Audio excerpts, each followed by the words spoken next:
Hi guys, it's your boy JR here. So today is September 1st, and September is National Sickle Cell Awareness Month. So I thought, what is a better opportunity than this month to do an update on Jonathan's case?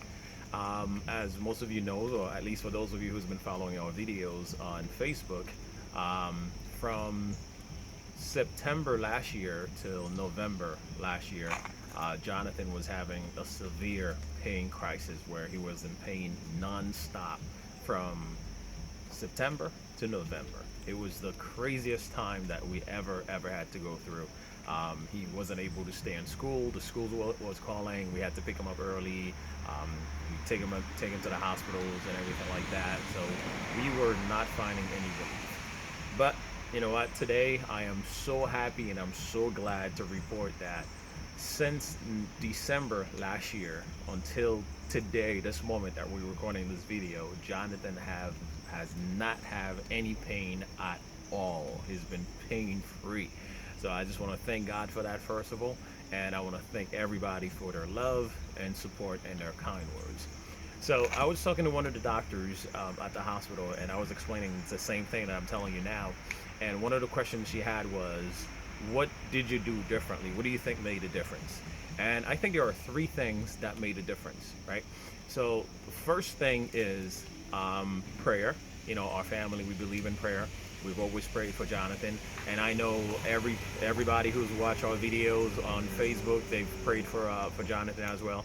So we have people across the world praying for Jonathan that we personally don't even know of, but by seeing the videos, they've been praying for us, and we are thankful for that. We appreciate that.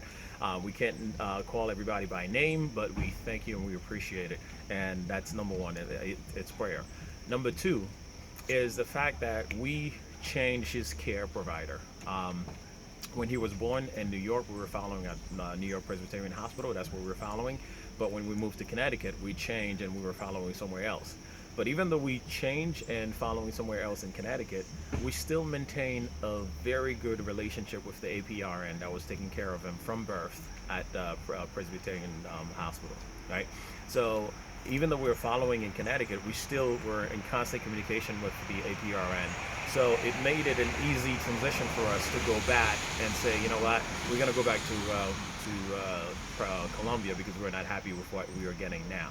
And once we transferred the files over, she read them in one night, over 400 pages, and she ordered us to stop all medication, all pain meds that Jonathan was taking. You know, with the previous care provider, all they were saying is just give him more pain medication, give him more pain medication. There's nothing else they can do. But once we transferred the files over to New York, she read everything and asked us to stop all pain meds, right, and discontinue it, because her actual words were like, he's taking so much medication right now, she's afraid by the time that he turns 13 he's going to be a junkie. You know, so we thank God for having people like that in our lives, and we stop. And she actually recommended that we do alternative medicine. And alternative medicine, what we've been doing is we've done other activities. You know, he's doing karate now. He's hanging out with his friends more. We're doing more play dates where he's interacting with more kids now. So we're doing other things to take his mind of his current condition. So that's, you know, that's number two that I believe. Well, that's the two things. So the number two is transferring his care to Columbia, and number three is doing alternative medicine. And I think that's what's been helping him out a lot. And like I said before, he's been pain free for over almost a year now. Actually, almost a year, because it started in September last year, and now we are in September of this year. We just put him on the bus for his first day of school, starting third grade. So we are thankful. I wanted to come on board right now and do this video just to give you an update, and also to thank you for all your help and all your prayers and all your support. So do me a favor, just share the video and tag somebody who you know who has sickle cell, or somebody who's living with sickle cell, or a parent who's dealing with a sickle cell child, with a child with sickle cell. So this could be an encouragement to them, so they can, you know, keep the faith.